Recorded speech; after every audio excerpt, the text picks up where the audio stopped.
예, 우리 존경하는 목사님들 이렇게 모시고 좋은 시간 갖게 돼서 감사합니다. 우리 합신 목사님들은 이렇게 평소에 많이 지적이시니까 제가 조금 대중 강의할 때보다 조금 어렵게 이렇게 좀 나눠도 될 것 같습니다. 그래서 사실 저는 이게 동성애에 관한 강의가 아니고요. 자유에 대한 얘기를 하고 싶습니다. 이게 본질이 자유이기 때문에. 그래서 저는 사실 이 참 죄의 종로를 타다가 오직 은혜로 회심한 자이기 때문에 더 가슴이 뜨거운데요. 저는 지금 우리가 얼만큼 위기 상황이냐 그런 긴 얘기도 하고 싶지 않습니다. 왜냐하면 이제 강의 중에 말씀을 드리겠지만 제가 공부를 하다가 사실 크리스찬들이 잘 모르는 것 중에 하나가 집사님들, 권사님들, 장로님들이 그런 질문을 많이 하세요. 제 강의를 듣다가 그게 진짜야? 그러니까 제가 자유민주주의가 어디서 시작됐냐 그러면 위대한 종교개혁에서 시작된 겁니다. 그러면 헌법이 기본권을 보장하는데 그 헌정주의는 어디서 시작되냐 그러면 그것도 위대한 종교개혁의 산물입니다. 이렇게 얘기하면 크리스찬들이 잘 안 믿어요. 그리고 제가 청년들한테 우리 대한민국은 나라가 먼저 생긴 다음에 얼떨결에 교회가 생긴 나라가 아니고 교회가 생기고 그 교회가 나라를 세운 독특한 나라다. 그래서 하나님의 은혜를 생각하고 늘 나라를 사랑해야 된다. 그러면 청년들이 안 믿어요. 그럴 리가 있어요? 교회가 나라를 세울 리가 있어요? 우리 교회 그지 같은데? 이런 식입니다. 그래서 제가 깜짝 놀랄 때가 많았는데 그때 다 사실입니다. 그러니까 우리 목사님들께서 미국 대통령 중에 링컨이 유명한 연설하잖아요. 사실 그 말이 어디서 처음 나온, 링컨이 인용한 건데 어디 처음 나온 건지 혹시 아십니까? 종교개혁이 본격적으로 시작하기 전에 영국의 존 위클리프가 영어 성경을 만들었죠. 그리고 오직 말씀, 이 말씀대로 신앙한다. 여기에 꽂혀가지고, 그러니까 어떤 중앙 권력이나 권력이 또 사제가 이게 하나님 뜻이야 라고 전달해 주는 게 아니라 모국어로 말씀을 읽고 싶은, 그리고 말씀대로 살고 싶은 그 뜨거운 참신앙에서 시작이 되는데, 영어 성경을 다 쓴 다음에 그 표지에다가 이 성경책에 대한 설명을 할 때 이 말씀은, 이 성경은, 이 바이블은 바로 통치해 가는 것입니다. Of the people, by the people, for the people 이렇게 설명합니다. 그 표지에 쓰였던 그 얘기를 링컨이 인용한 거예요. 왜냐하면 하나님 사랑하니까. 그래서 저는 왜 하나님의 통치를 그렇게 설명했을까? 인민에 의한, 인민을 위한 통치가 왜 하나님의 통치일까? 이걸 굉장히 고민을 많이 했었는데요. 사실은 제가 기독교를 굉장히 적대시했던 사람이기 때문에 이 민주주의라고 하는 게, 자유민주주의라는 원리가 위대한 개혁신앙의 산물이라는 것을 인정하고 싶지 않죠. 그렇기 때문에 저는 이 모든 혼란과 이 복잡한 상황과 영적 싸움과 이런 거의 배경에 뭘 깨달았냐면 두 가지 길밖에 없다. 두 가지 길밖에. 그래가지고 다음 페이지 보여주시면, 제가 이 하이데거 연구를 많이 했었는데요. 이 하이데거 이론이 제가 한때 또 출가도 했었고 불교 철학하고도 많이 통하고 그래서 제가 좋아했었습니다. 근데 이제 제 본질적인 의문이 뭐였냐면, 이런 철학자들을 따라가다 보니까 이분들이 탁월하게 뭔가를 잘 설명해 놓으셨는데 한계에 꼭 부딪히는 거예요. 그럼 어쩌라는 거냐 이거. 그러니까 공부를 많이 하고 열심히 공부할수록 더 회의에 빠지고 나는 왜 사는지, 뭐 때문에 사는지 알 수가 없는 거죠. 그러니까 제가 사실 청소년기에 방황하다가 20대가 딱 되자마자 출가를 했는데, 그때도 고민이 뭐였냐면 내가 왜 사는지, 뭐 때문에 사는지 알 수가 없어요. 가르쳐 주는 사람도 없고. 그래가지고 어떻게 하면 됩니까? 그랬더니 지금도 유명하신 그 큰 스님인데 저한테 출가하면 알 수 있다. 그래서 출가해봤거든요.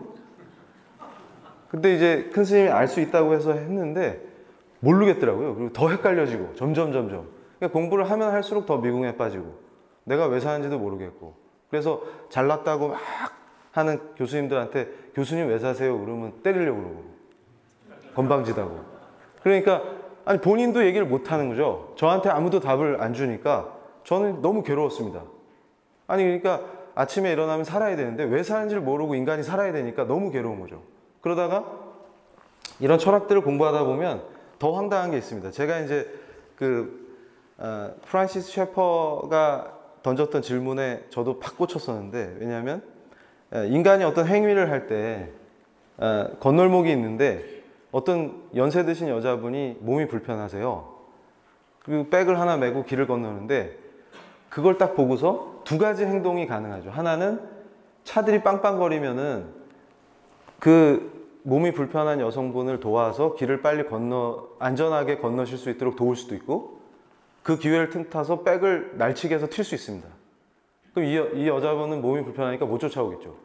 그러면 완벽한 범죄가 가능하지 않겠습니까? 그래서 제가 고민하다가 만약에 하이데거식으로 이 두 행위의 차이가 뭐냐 설명해 보세요. 이러면 설명할 수 없다는 거에 정확하게 동의하게 됐습니다. 무슨 얘기냐면 내가 백을 날치기 하든 그분을 돕든 실존적 관점에서 차이가 없어요. 그래서 저는 뭐에 꽂혔냐면 규범입니다. 규범. 제가 법철학자이기 때문에 규범. 나는 왜 이것을 해야만 하는가? 도대체 인간에게 규범, 법은 어떻게 존재하는가? 어떻게 가능한가 도대체? 근데 저는 하나님을 인정하지 않고서는 그걸 설명할 수 없다는 걸 깨닫게 됐어요. 그러니까 거기서 다 무너져 버려요. 무슨 거짓말을 하고 무슨 속임수를 쓰고 무슨 거창한 말로 막 멋있게 설명을 하고 꾸며대도 어차피 하나님을 인정하지 않으면 이거는 자유는 고사하고 그러니까 제가 딱 깨달은 게 뭐냐면 하나님이 안 계시거나 하나님을 인정하지 않으면 반드시 종노릇을 하게 돼 있구나. 그러니까 반드시 뭐에 사로잡혀서 종노릇 짓을 하고 있어야 되는데 스타일을 달리하고 설명을 달리할 뿐이지 본질이 똑같더라는 거죠. 그러니까 죄의 종노릇 하게끔 딱 세팅이 되어 있는 거죠. 뭘로 포장을 하든 돈의 종이 돼 있든 명예의 종이 돼 있든 뭔가 종노릇을 하게 돼 있는 거예요. 근데 이걸 완벽하게 풀어준 해방이 어디서 왔냐? 예수 그리스도. 그리스도 외에는 길이 없구나. 그러니까 제가 엉뚱한 데 가서 시간 낭비하고 헤매고 한참 찾아다녔는데 그리스도 외에는 길이 없습니다. 예수 외에는 도대체 해결할 길이 없는 거예요.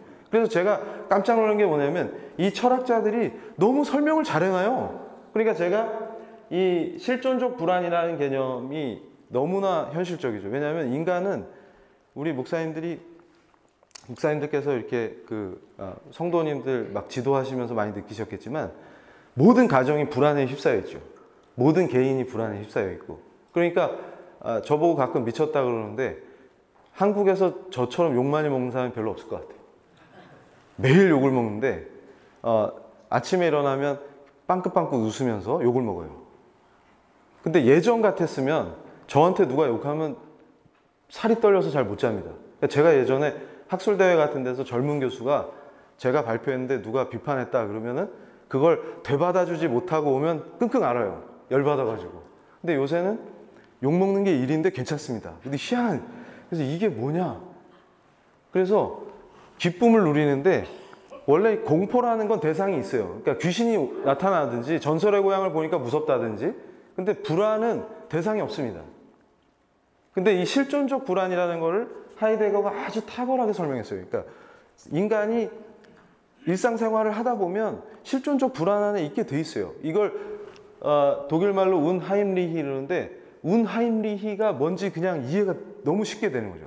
그러면 이걸 어떻게 해결할 거냐? 그러면 불교에서 명상하라 그러고 윗바사나 수행을 하든지 뭐 간화선을 하든지 수행해 갖고 이걸 극복하려고 그러고 다 이걸 해결해 주겠다고 등장하는 거예요.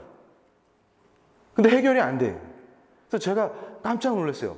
그러다가 이 루터가 고민하다가 이 안페이튼겐 영의 존재됨적 우울감 이 얘기 하는데 제가 회심한 뒤에 이걸 다시 읽다가 엄청 은혜를 받았습니다. 막 떼굴떼굴 구른 거죠. 왜냐하면 이해가 됐어요. 무슨 말인지. 그러니까 인간이라는 존재는 그냥 냅두면 존재론적인 우울감에 빠지는구나. 이게 실존적 불안하고 같은 얘기구나. 근데 이거를 해결해 주거나 채워줄 수 있는 길이 없구나. 근데 제가 재밌는 걸 발견한 게 세상에 유행하는 사상, 철학, 이론, 그 다음에 어떤 풍조 이런 것들이 전부 다 이걸 해결해 주겠다고 나와요. 그러니까 심지어는 중독도 왜 될까 했더니 이거 해결해 보려고 잊어버리려고 술을 마시다 보니까 알코올 중독되고, 도박을 하면 그 순간에 재밌으니까 짜릿하니까 잊어버리고, 청소년들은 게임하니까 거기 빠지고 이렇게 되는 거예요. 그럼 그동안 잠깐 잊게 되는 거죠. 근데 거기서 깨어나면은 더 구렁텅이로 빠지는 거예요. 그래서 제가 딱 깨달은 게 뭐냐면 이 칭의에 대해서 완전히 가슴이 먹먹해지는 거예요. 모든 것이 은혜구나. 그러니까 인간은 하나님의 심판 앞에서 무력할 수밖에 없구나. 오직 예수 그리스도. 그러니까 종교개혁의 원리가 너무 그냥 선명해지는 거죠. 그래서 이 싸움이었구나 결국은. 그러니까 하나님이 우리를 자유케, 예수 그리스도가 참 자유를 주시는데 그거를 못 보게 하고 그걸 모르게 하고 가려가지고 예수가 없어도 되는 걸로 만들어서 다 끌어들여서 죽이는 거구나. 그게 그냥 한 방에 이해가 되는 거죠. 그러니까 판치는 뭐든 유행이라든가 문화적인 흐름이라든가 사상이라든가 이런 것들이 예수를 못 만나게 하거나 예수가 없어도 되는 걸로 만들어주는 거죠. 그러면 결론은 예수 아니면 죽음밖에 더 있겠습니까? 그러니까 예수 그리스도 안에서 누리는 참 자유와 평화, 이거를 인간한테서 뺏는 거죠. 그걸 알 수 없게 해버리고 가리고 그러면서 끌고 가는 그 방식이었구나. 그걸 그냥 막 이해가 돼버린 겁니다. 그래서 제가 이것도 참 재밌는 게 뭐냐면 이 모든 흐름이 어디 있느냐. 그래서 제가 법학자들끼리 통하는구나 이걸 언제 깨달았냐면 지난주 토요일에 그 한동대 국제법무대학원에 에릭 앤로우 원장님을 제가 초대를 했어요. 그래가지고 저랑 평소에 또 교감이 많기 때문에 법에 대해서 얘기할 때 하나님을 빼고 법을 얘기할 수 없다. 이게 저와 앤로우 교수의 공감이기 때문에 그래서 초대해가지고 청년들한테 좋은 얘기 듣게 해주자. 그랬더니 앤로우 교수님 강의 주제가 그냥 자유와 진짜 자유의 차이를 가르쳐주겠다. 그러니까 동성애를 할 수 있는 자유를 달라 할 때 그 자유랑 크리스찬이 얘기하는 참 자유의 차이를 법학자로서 한번 설명해 주겠다. 이런 너무 좋은 강의였는데 저도 거기에 100% 공감합니다.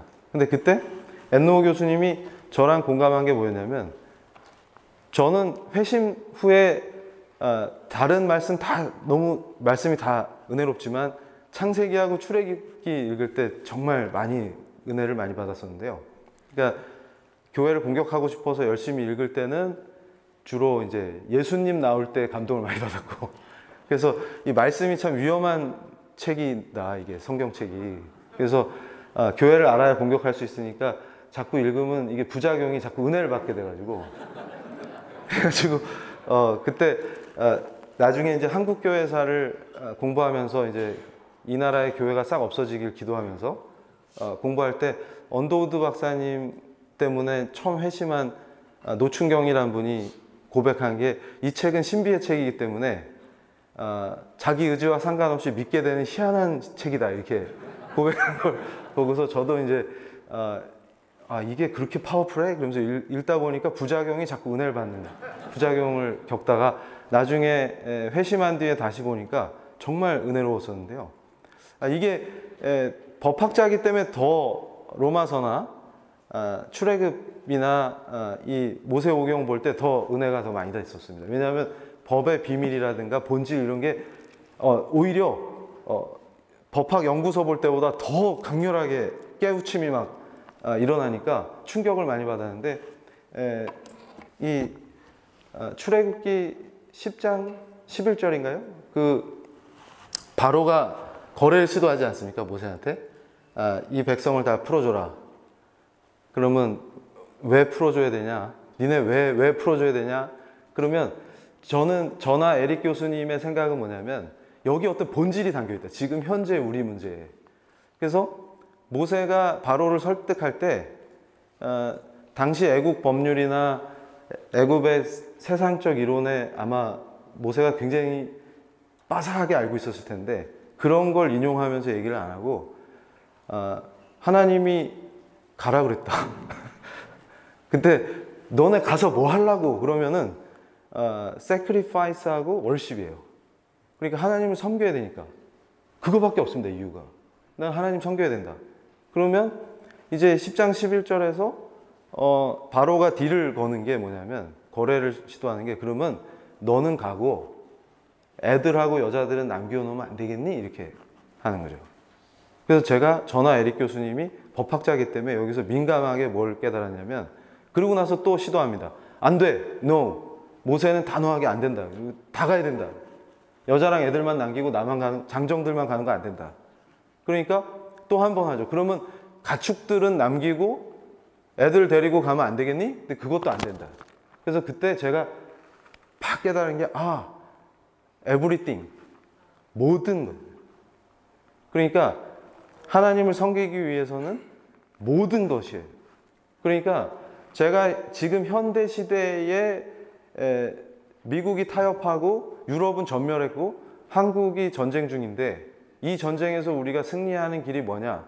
그러면 출애굽기에 답이 있다. 이렇게 생각하는 것입니다. 뭐냐면 현대법에서 우리가 저지르는 실수가 뭐냐면 당신들 교회 만들어 놓고 그 안에서 종교의 자유 하세요. 대신에 교회 밖에 나오면 크리스찬인 척 하면은 안 돼.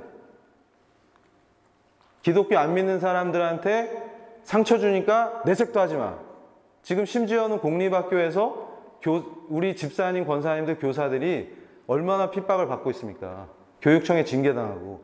그래서 제가 듣는 얘기들은 가슴이 아픈 게 자기 책상에 성경책을 못 꽂는 거예요. 겁이 나서.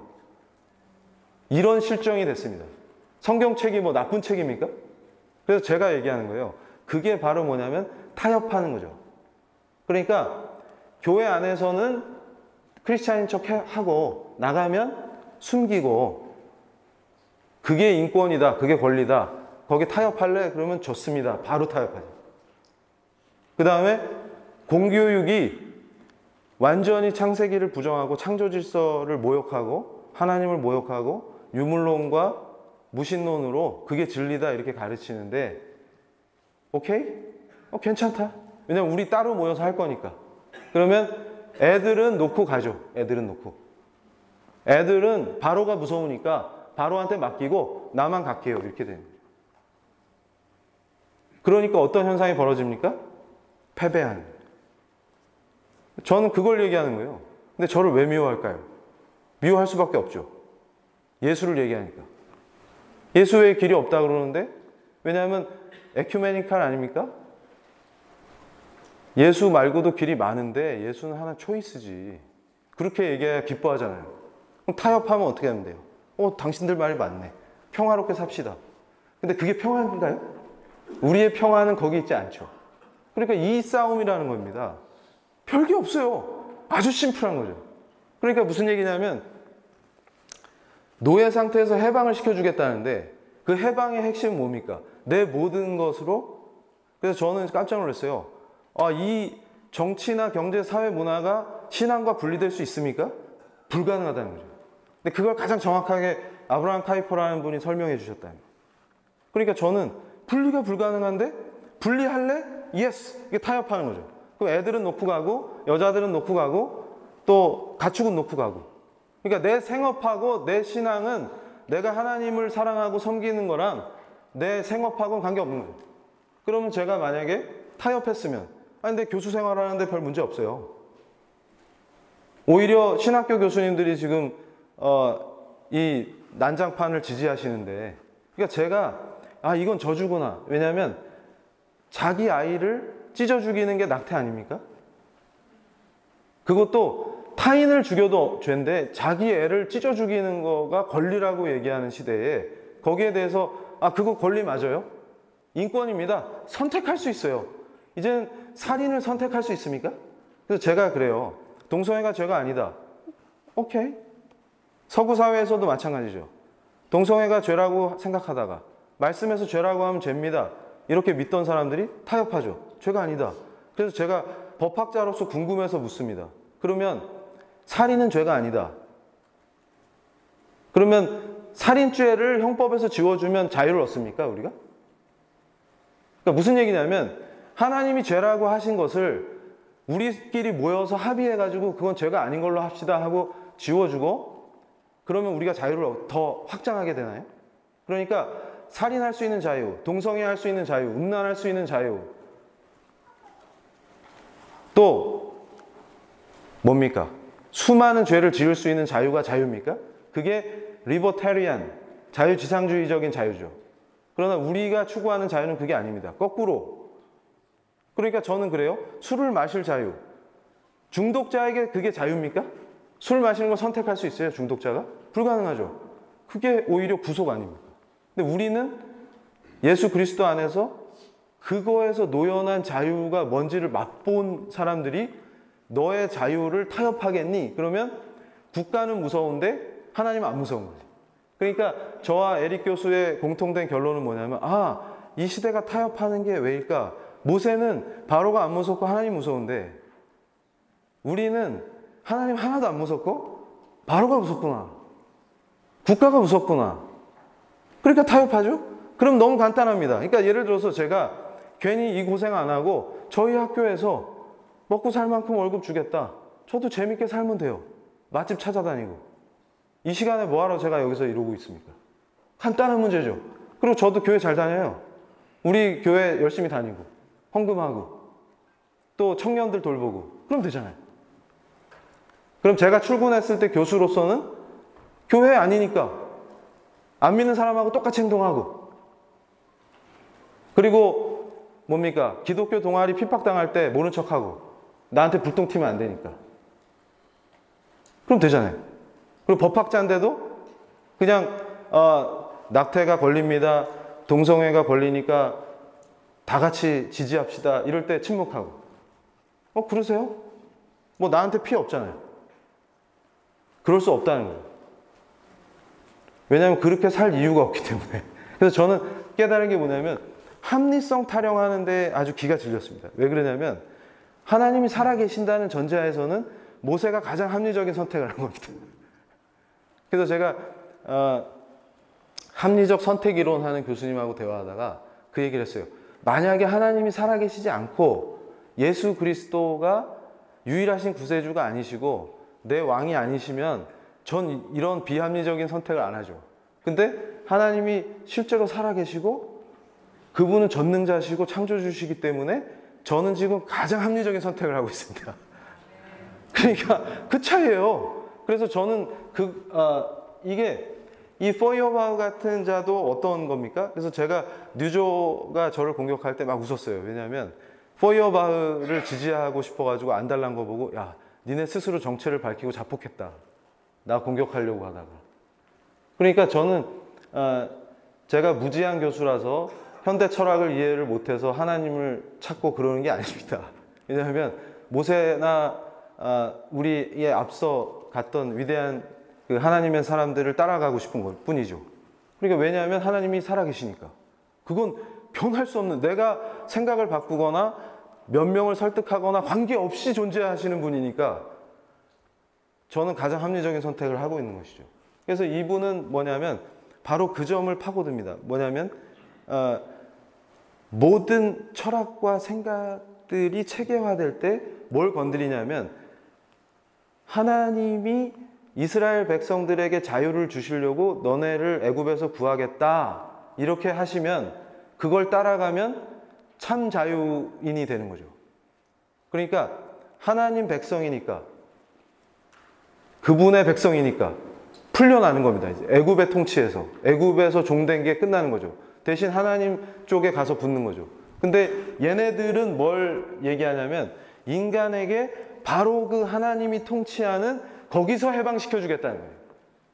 그러니까 하나님이 통치하는 그 government, 하나님의 통치에서 하나님의 종로로 타지 말고 이쪽에 와서 자유를 얻으라는 거예요. 그러니까 똑같은 입장이죠. 그러니까 하나님께서는 예수 그리스도를 통해서 우리를 구해 주셨는데 죄의 종로로 타는 애들을 내가 잘한 게 1도 없는데 나를 은혜로 구해 주시고 사랑으로 구해 주셨는데 저 친구들은 저를 구해주겠다는 거죠.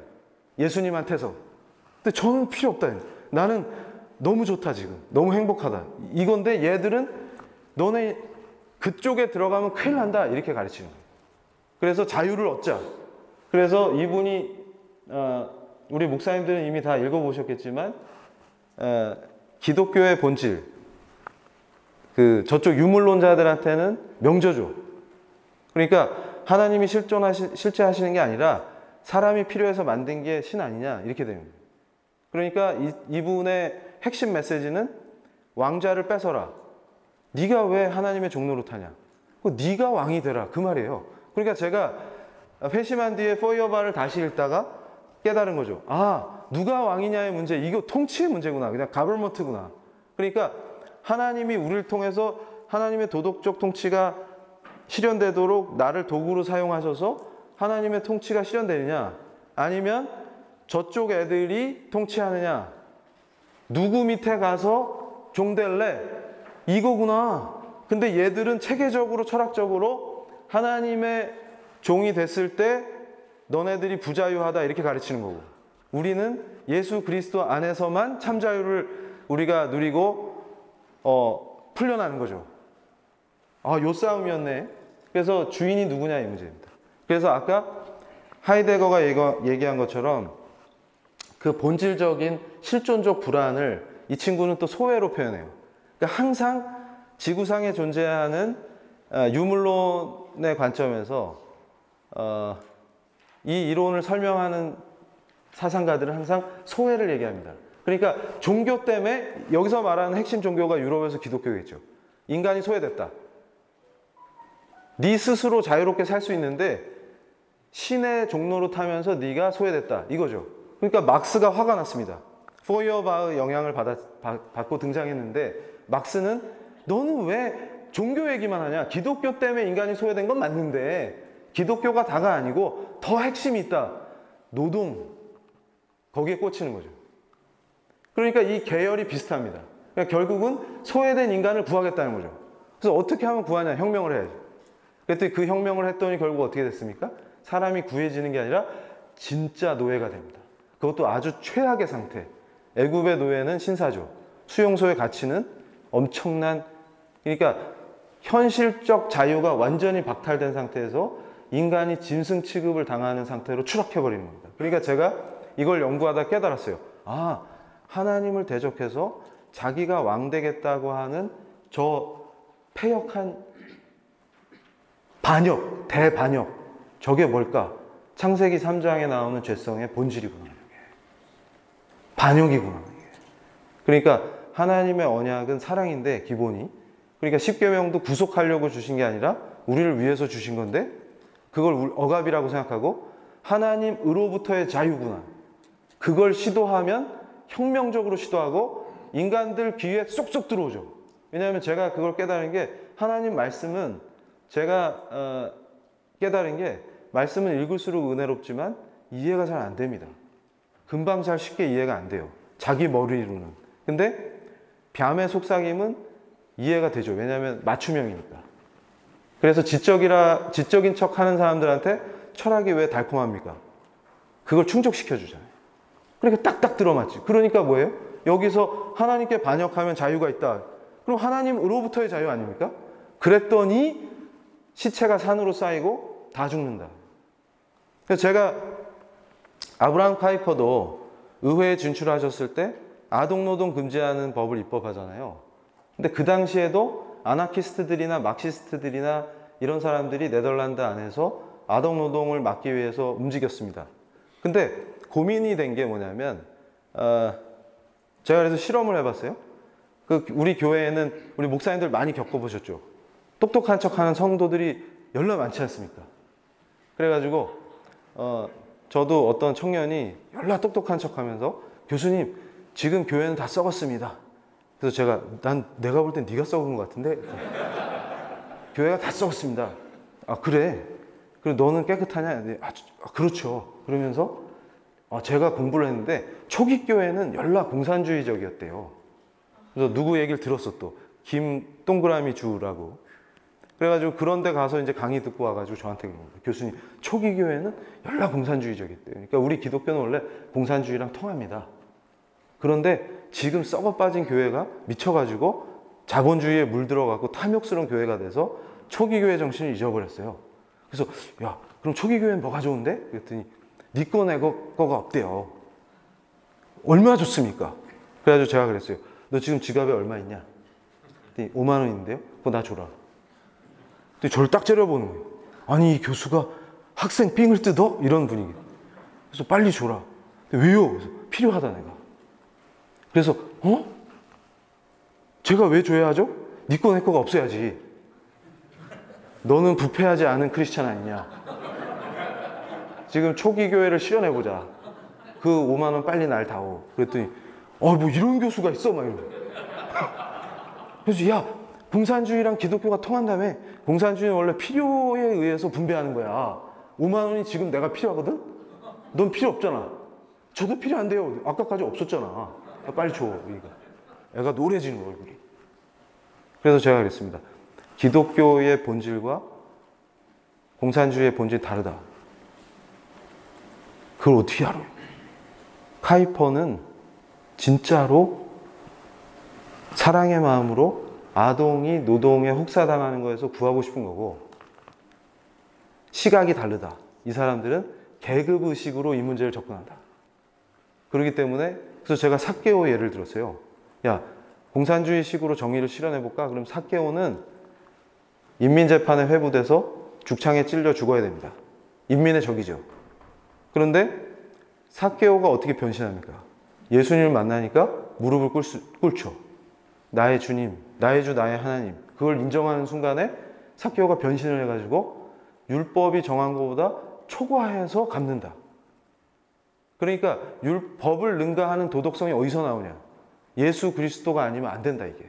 그러니까 무슨 얘기냐면 인간이 스스로 공산주의는 망할 수밖에 없고 시체를 산으로 쌓을 수밖에 없는 이유가 있다.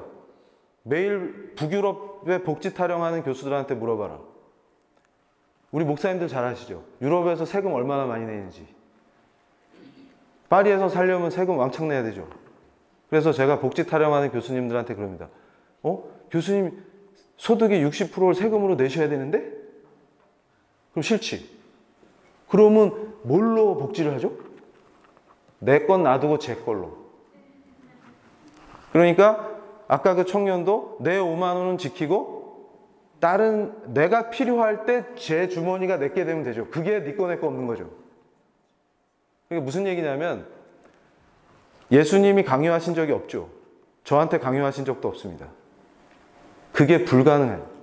근데 공산주의는 계급의식을 통해서 무산자 계급이 부르주아들의 것을 강탈하라. 그리고 그들을 죽여라 라고 가르치는 게 어떻게 예수교와 통할 수가 있습니까? 그래서 제가 그럽니다. 감히 예수를 모욕하지 마라. 어디다 갖다 붙이냐. 살인과 거짓과 사기짓거리가 그런 이데올로기를 어디 함부로 감히 교회에 연결시키고 우리 주님을 모욕하느냐. 제가 그렇게 얘기합니다. 그러니까 어떻게 제가 얼마나 믿겠어요. 저놈은 뭐야? 헤어스타일은 다나카상처럼 생겨가지고. 이게 기분이 나쁠 수밖에 없죠. 그러니까 저를 미워할 수밖에 없어요. 근데 저는 말씀을 읽으면서 깨닫습니다. 내가 미움을 안 받으면 이상한 거구나. 왜냐하면 예수를 중시하면 미워할 수밖에 없어요. 그럼 제가 공산주의자들하고 타협하면은 엄청 사랑받을 겁니다. 아는 거 많으니까 갖다 붙여가지고 예수님이나 막스나 다이다이다 이러고 다니면 얼마나 제가 예쁘겠어요. 그럼 막 칭찬해 주겠지. 댓글도 좋은 거 달아주고 이 시대의 양심 이정훈 교수 이럴걸요? 근데 저는 그러고 싶지 않습니다. 왜냐하면 그 짓을 뭐하러 합니까? 지옥 가면 뜨끈뜨끈해. 오히려 저는 그래요. 안녕. 우리가 다시 만날 일이 없단다 얘들아. 근데 너희들도 예수님을 만나면 좋겠다. 이런 거죠. 다음 페이지. 자, 페이지. 예. 그래서 제가 깜짝 놀란 게 뭐냐면 이 역사의 흐름의 핵심이 뭔가 했더니 하나님 되고 싶구나. 그게 핵심이구나. 그러니까 하나님 쫓아내고 네가 왕 되면 돼. 요 가르침의 흐름 속에서 인간이 하나님이 됩시다. 그러니까 어떻게 됐어요? 처음에 인간이 필요해서 만든 게 신 아니냐? 이게 포이어바흐 아닙니까? 그랬더니 기독교 언론이라는 뉴스앤조이가 포이어바흐를 변증하고 싶어서 몸부림을 치는 걸 보고 아, 이게 이런 얘기였구나. 그래서 저는 이제 뭐냐면 기독교를 윤리학으로 추락시키고 예수님을 제가 고백한 그 예수님이 아니고 성경에 나오는 그 예수님이 아니고, 그래서 제가 깜짝 놀랐습니다. 도덕 선생이나 혁명가로 예수님을 추락시키니까 모든 게 가능해지는 거죠. 그래서 저는 인간으로 격화된 예수는 저의 왕이실 수가 없잖아요. 그래서 아, 이게 삶과 신앙을 분리시켜 주는구나.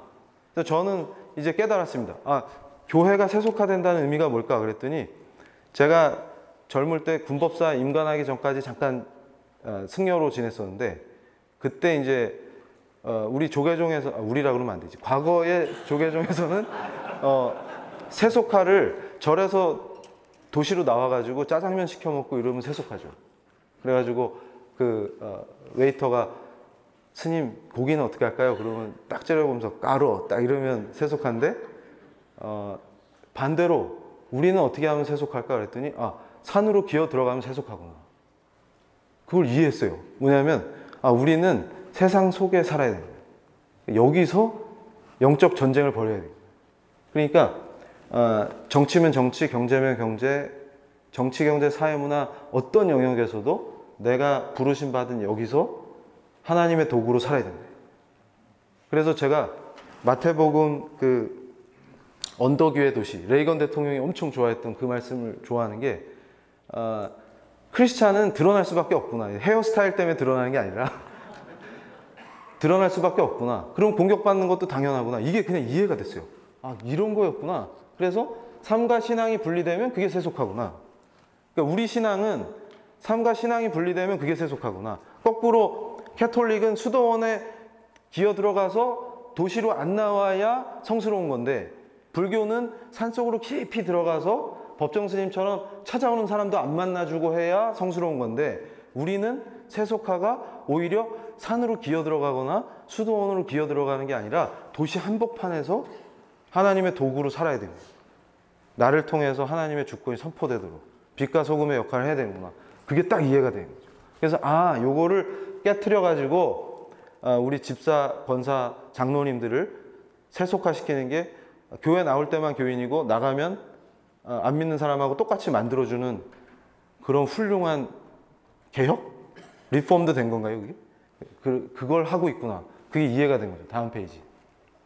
그래서 제가 공부하다가 이 리첼이라는 분에 주목했는데, 이분이 알브레이트 리첼이 역할이 크구나, 이걸 깨달았습니다. 뭐냐면 이 예수가 기독교의 중심에 있는 건 맞는데, 그러니까 회심한 저한테는 엄청 큰 충격이었죠. 뭐냐면 신학자라고 주장하는 분이 내가 만난 예수님, 내가 사랑하는 나의 왕이라고 고백하는 그 예수님이 아니고, 그리고 말씀을 안 믿어요. 그래서 기가 찬 거죠. 그래서 저는 회심한 자 입장에서 이해가 안 되는 게, 기독교인인데 어떻게 말씀 안 믿지? 그러니까 말씀에 나오는 걸 안 믿는다는 게 말이 돼? 이게 제 생각이었는데, 제가 교회에서 강의하면서 저는 말씀을 그대로 믿습니다. 이러니까 제가 이상한 사람이 되는 거예요. 그래서 이게 어떻게 된 상황이지? 이렇게 되는 겁니다. 그래서 리첼이라는 분을 공부하다가 깜짝 놀랐는데, 예수님이 그냥 설교자고 선생이래요. 그러니까 한왕상 박사님이 역사적 예수 이런 얘기할 때, 예전에 제가 종자연에서 열심히 일할 때는 그분 얘기가 그렇게 귀에 쏙쏙 들어오면서 참 훌륭한 분이다. 기독교인 중에도 저런 분이 있다니 이랬는데, 회심하고 딱 보니까 막 책을 다 찢어버리고 싶어. 그러니까 제가 옛날에 썼던 책이랑 같이 묶어서 확 불로 태워버리고 싶은 거예요. 아니, 어떻게 감히 예수님을 이렇게 평가절하하면서 모욕할 수 있냐. 그러니까 역사적 예수라는 게 저는 어떻게 생각했냐면, 예수는 역사다 영화 보고 엄청 은혜 받았는데 저기 나랑 똑같은 사람이 나온다 이러면서 예수님 부활하신 게 사실이다. 역사적 사실이다. 한치의 의심도 없다. 그래서 예수는 역사다가 아니고 거꾸로 역사적 예수라는 게 예수님이 우리가 믿는 게 잘못된 거고 그냥 사람인데 그냥 좀 훌륭한 사람이야. 그러니까 예수교를 그냥 윤리학의 맥락에서만 기독교 신앙을 받아들여야 된다. 이런 말도 안 되는 얘기를 하는 것이죠. 다음 페이지. 그러다가 이제 레온 하르트 라가츠, 이분이 이제 기독교 사회주의. 그래서 제가 최근에 제일 충격받은 게 뭐냐면 어떤 신학 교수님이 우리 통일의 길이 열렸다 그러면서 대한민국이 통일할 길은 뭐냐면 북한 사람들은 사회주의에 익숙하고 우린 기독교니까 둘이 통하니까 기독교 사회주의로 통일하면 된다. 그래서 이게 이분들이 얘기하는 복음 통일이 이거였어? 그래서 제가 충격을 많이 받습니다. 요새 시리즈로 이런 생각들을 하시는구나. 그래서 레온 하르트 라가츠하고, 그래서 제가 독일에 강의 갔다가 이 얘기하면 그 목사님 싫어하시는데 그래도 우리 목사님들만 계시니까 그냥 편하게 저를 이제 숙소로 데려다 주시면서 그 목사님이 저한테 그러신 거예요.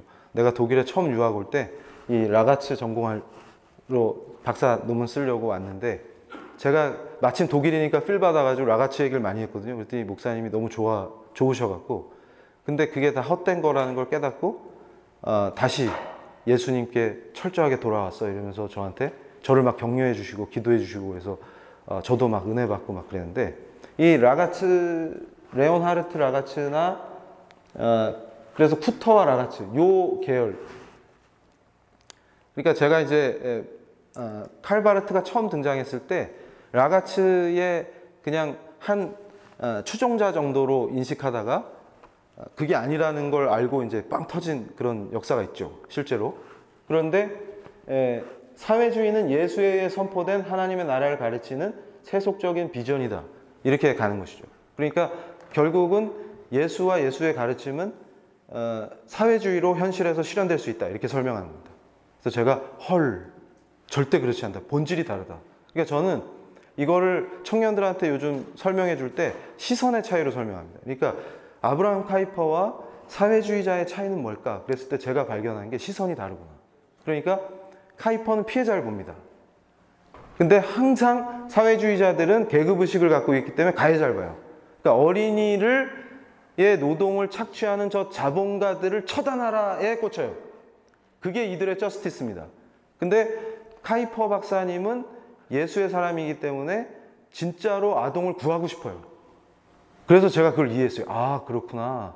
그러니까 제가 욕을 또 엄청 먹은 게 세월호에 대해서 얘기하면서 처단하라 이렇게 가니까 시선이 잘못됐다. 그러니까 거기서 죽은 어린 학생들이 진짜로 가슴 아파서 그 사랑을 느꼈으면 해상 안전이라든가 시스템을 바꾸려고 노력할 것이다. 그러니까 제가 깨달은 게 뭐냐면 참 크리스찬이면 그 자리에서 과적이 안 된다고 싸우다가 잘리든지 아니면 말리다가 잘려서 그런 사고가 난 뒤에 재발 방지를 위해서 해상 안전 시스템을 고친다든지 여러 가지 노력을 할 텐데 사고 이후에 욕은 많이 하는데 변한 게 하나도 없다, 지금까지. 그럼 이게 뭐냐, 차이가 뭐냐? 그랬더니 처단하라와 정말로 그 어린 학생들이 예수의 사랑으로 봤을 때 안타까우니까 다시는 어린 학생들이 죽지 않도록 하겠다. 이 차이가 크리스찬이냐 사회주의자냐의 차이고, 그 차이가 삭개오를 죽창으로 죽이자와 예수의 은혜로 삭개오가 변화돼서 율법을 초월하는 도덕성을 갖추는 역사가 일어나는 예수님의 은혜와 요 차이가 극명하게 다르구나. 그걸 깨달은 겁니다. 그러니까 저같이 악했던 자가 어떻게 변했냐, 예수 아니면 안 된다로 바뀌었냐, 제가 잘한 게 하나도 없는데 이게 다 은혜였구나. 그러니까 더 예수님의 사랑을 막 느끼게 됩니다. 제가 군종장교 출신입니다. 그래서 어떤 목사님들은 제가 목사 안수는 또 언제 받았어? 이러는데 목사로 간 게 아니라 법사로 갔어요. 그래서 중위로 임관했는데 제가 지금 부산 부정교회 성도인데 저희 담임 목사님이 그때 소령이셨어요. 저랑 같은 부대에 계셨습니다. 제가 딱 임관해가지고 전방에 가니까 목사님이 훌륭한 분이 한 분 계셨는데 박성규 목사님이라고 소령이셨어요. 그래서 제가 전방에서 절도 세우고 열심히 뛰면서 제가 연대급에 처음 나간 법사거든요. 그래서 조계종에서 네가 잘해야 네 후배들이 계속 연대로 갈 수 있다, 이래가지고 정말 열심히 했습니다. 그래가지고 열심히 하던 애였는데 어떻게 갑자기 이렇게 바뀌었냐.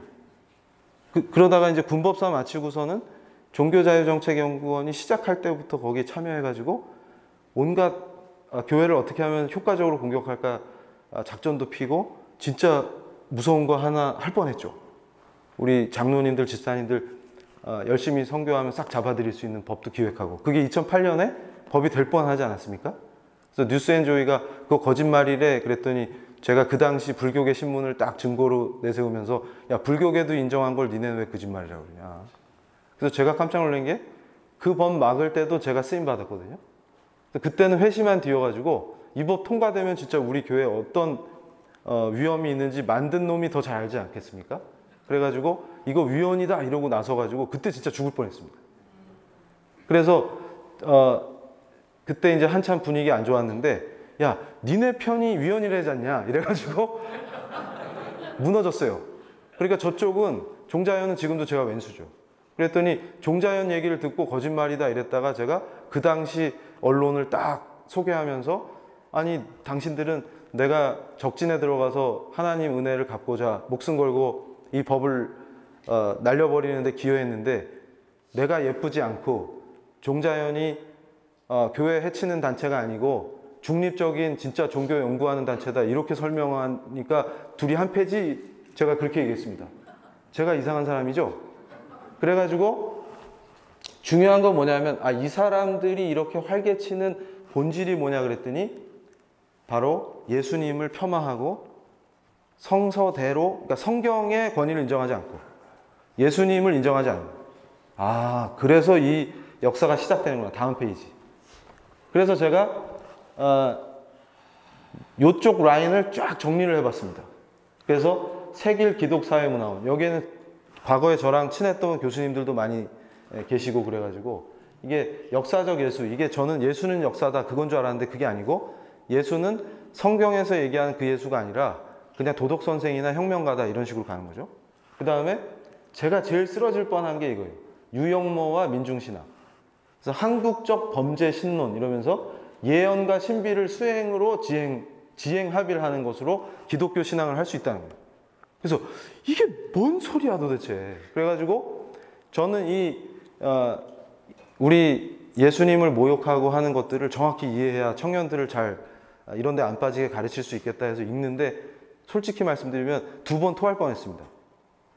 내용을 읽다가 밑줄 치면서 읽다가 무지하게 힘들었어요.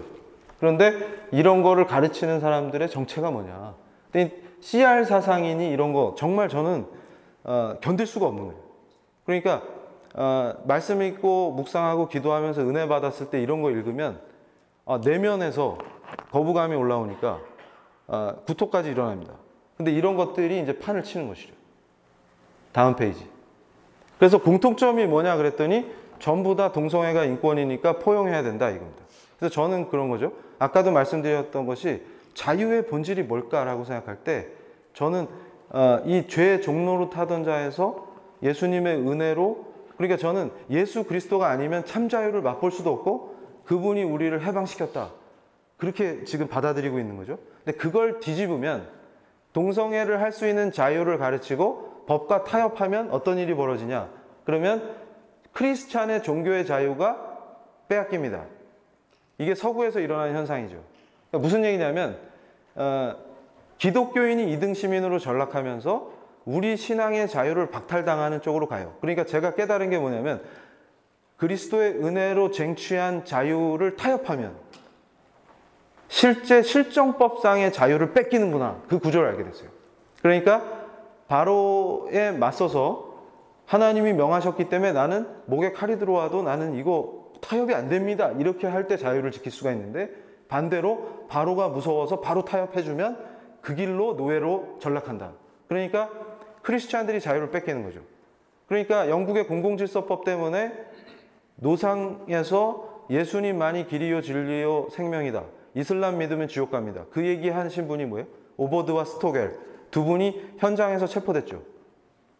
그래서 결국은 한국에도 방문했던 안드레아 윌리엄스 변호사가 변론을 해줘가지고 항소심에서 무죄를 받았어요. 그런데 제가 얘기하는 건 뭐냐면 결국 항소심에서 무죄를 받더라도 항소심까지 가는 과정에서 상당한 고통을 당합니다. 스트레스를 받고. 그 얘기는 뭐냐면 크리스찬들을 위축시키는 겁니다. 이게 원래 우리 자유민주주의와 인권의 출발이 사실 우리 기독교 종교개혁의 산물이기 때문에 그걸로 세계 인권이 세팅됐을 때 가장 복된 구조가 있었습니다. 그런데 여기서 하나님을 배척하고 하나님으로부터의 자유가 인권이라는 식으로 구성하기 시작하면서 어떤 일이 벌어지냐면 그걸 위축효과라고 그러거든요.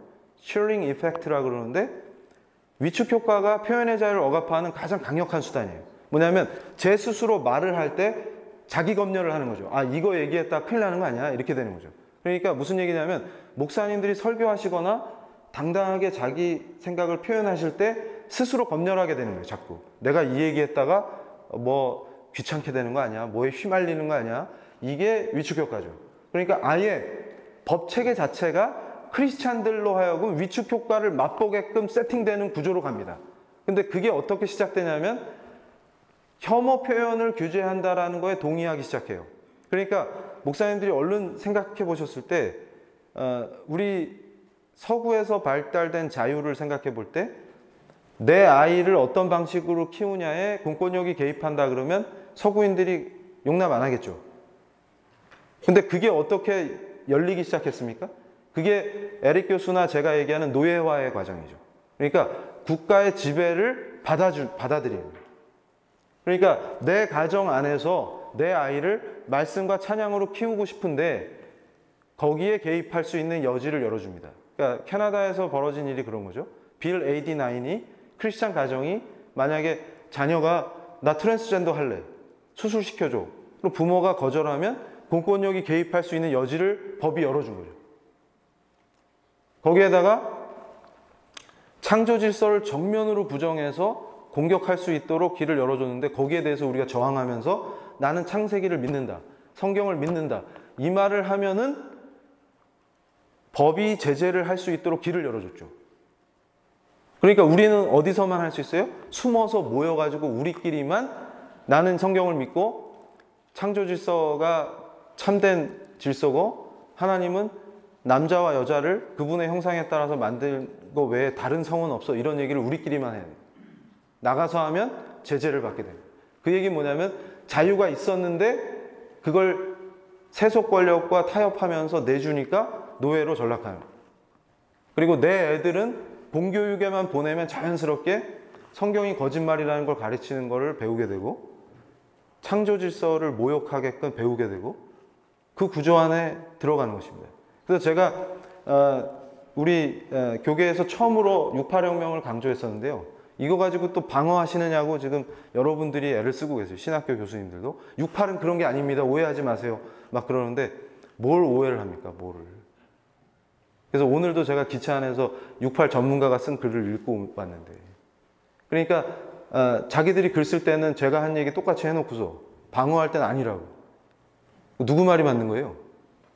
그래서 이 68의 흐름을 보면 저는 정면으로 바로 사실 이 68이 갑자기 일어나가지고 전 세계를 휩쓰는데 짧게 진압이 됩니다.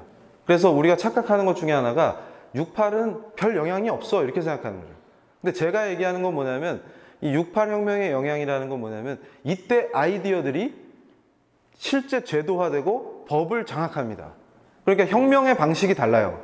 과거에 레닌이 볼셰비키 혁명을 할 때는 국가를 전복시키고 새로운 체제, 소비에트 체제 같은 걸 만드는 걸 혁명이라고 그랬는데 68은 새로운 체제를 만들거나 국가를 전복시키는 게 아니라 국가는 그대로 두고 프랑스면 프랑스, 독일은 독일, 영국은 영국 그대로 두고 아예 사고방식을 법과 국가를 운영하는 원리에 반영시키고 인권의 개념을 새로 구성하고 그러니까 이게 우리식으로 하면 리폼드 된 거죠.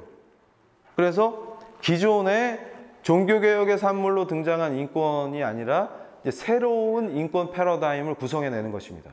근데 이때 핵심 사상이 뭐냐면 제가 볼 때 기독교가 갖고 있는 서구 사회에서 역사적으로 갖고 있었던 지적 도덕적 권위를 완전히 해체시켜버리는 거예요.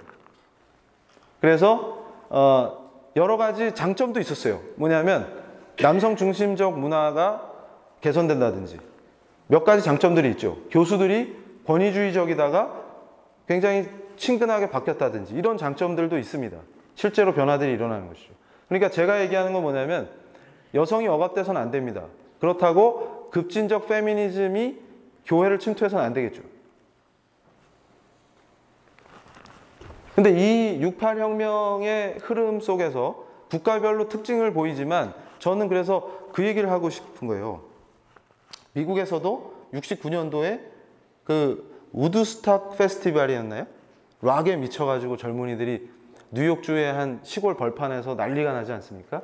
3박 4일 동안 온갖 음란한 짓을 하고 그때 한 30만 명이 모였나요?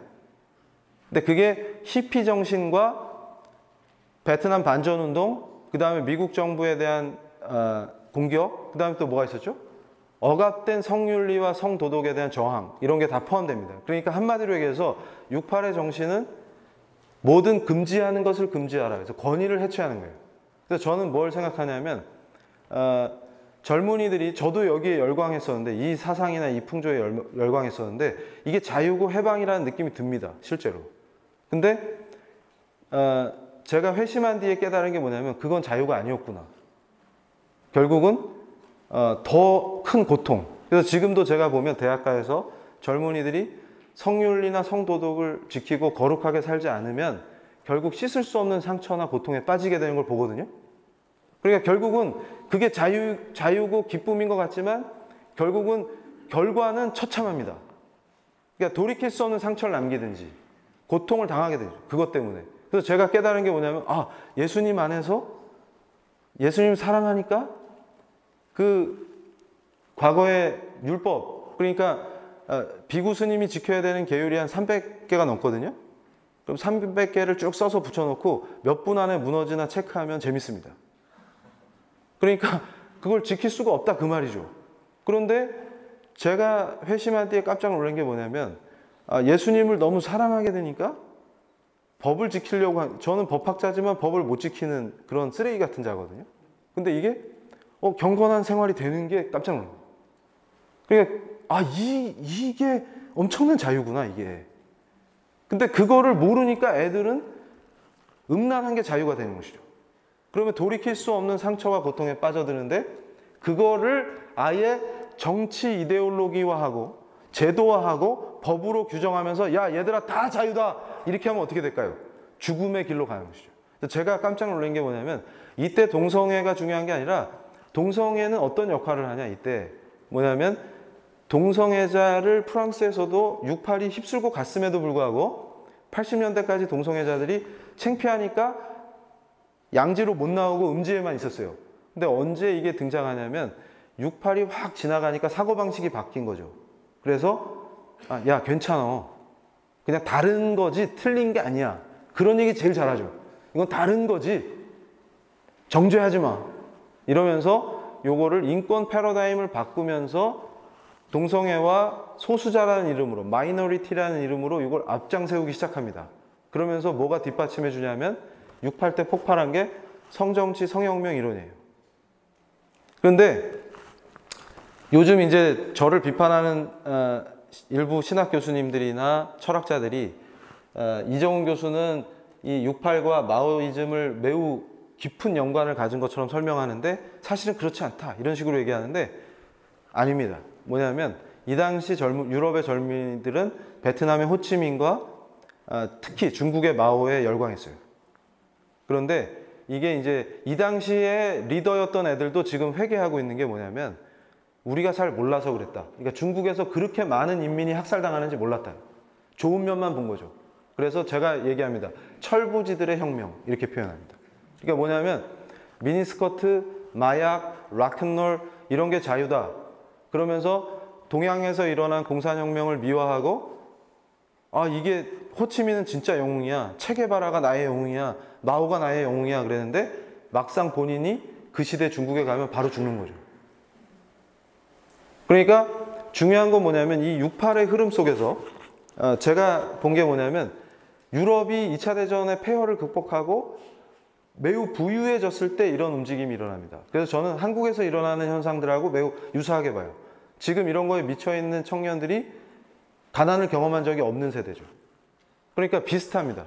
그러면서 아버지의 권위라든가 사회의 규범이라든가 이런 것들에 저항하는 것을 기쁘게 생각합니다. 근데 문제는 뭐냐면 유럽은 이렇게 무너져도 적이 바로 맞대고 있지 않기 때문에 우리보다 안전하다는 것이죠. 근데 우리는 바로 적이 앞에 있기 때문에 우리 스스로 이들이 주장하는 사상의 핵심이 해체이기 때문에, 그러니까 어떤 분들은 저한테 그래요. 야, 이정훈 교수 강의가 사실이 아니다. 왜냐하면 68은 교회를 해체하기 위해서 나온 게 아니야. 자연스럽게 나온 거고. 그래서 제가 물어봅니다. 그럼 교회는 왜 해체당했죠? 그러니까 제가 그렇게 얘기하는 거예요. 마오가 교회를 해체하기 위해서 혁명을 합니까? 혁명이 완수되니까 교회가 싹 없어지는 거지? 그러니까 마오의 목적이 교회 해체냐고요. 혁명이지. 근데 마오의 혁명 속에 교회는 어떤 존재죠? 없어져야 될 존재 아닙니까? 그러니까 저를 비판하는 분들한테 제가 뭐라고 그러냐면 말장난 하지 마세요. 그러면 김일성은 교회를 목표로 교회 해체하려고 혁명을 했습니까? 김일성이 집권을 하면 그 안에 종교의 자유는 없는 거예요. 시진핑 체제가 나오면 교회 다이너마이트로 폭파하고 교인들 학대하는 겁니다. 핍박하고. 그럼 시진핑이 오직 교회 저것들을 없애야지 하고 집권했어요? 시진핑의 목표가 있는데 그 중에 교회는 당연히 부수적으로 사라져야만 하는 거죠. 그러니까 당신들이 비호하고 싶은 게 뭐예요 도대체? 그러니까 제가 하는 얘기가 그겁니다. 저를 비판해서 얻고자 하는 게 뭐예요? 그래, 68은 교회 해체를 목적으로 한 게 아니다. 서구 사회에서, 특히 유럽에서 교회가 가지고 있는 헤게모니는 정확하게 데피니션 하면 이겁니다. 지적 도덕적 영향력이에요. 그 지적 도덕적 영향력을 해체시키겠다. 그게 68의 내용 중에 없습니까? 있죠. 왜냐하면 교회에서 가르치는 성도덕 성윤리가 인간을 억압하는 게 사실이다. 이게 이 사람들 생각 아닙니까? 그러니까 어떻게 됐어요? 이게 현실 정치의 제도화되니까 실제로 교회가 무너지는 것입니다. 그래서 제가 이거를 연구할 때 다음 페이지. 의외로 간단해요. 사실은 이런 겁니다. 저도 종자연 시절에 제가 제일 좋아했던 이론가가 이 안토니오 그람시인데, 그람시 이론 중에, 그람시가 옥중에서 글을 많이 썼죠. 그람시 이론 중에 진지전, 기동전이 있는데, 사실 혁명을 꿈꾸는 사람들은 그냥 허술하게 안 합니다. 전략적인 사고를 하죠. 그러니까 진지전이라는 건 뭐냐면 장기전이죠. 장기전. 그러니까 그람시가 괴로워했던 게 그겁니다. 특히 유럽의 공산주의자들은 뭘 괴로워했냐면 막스 이론대로 하면은 제일 발달한 영국에서 공산혁명이 일어나야 돼요. 자본주의를 맛보고. 근데 엉뚱하게 유럽의 제일 후진 지역인 러시아에서 혁명이 일어나죠. 그리고 거꾸로 아시아에서 주로, 그러니까 코민텔은 국제공산당의 고민은 뭐냐면 이론이 안 통하는 거예요. 이론대로 하면 영국에서 제일 먼저 혁명이 일어나야죠. 잘 사는 영국에서.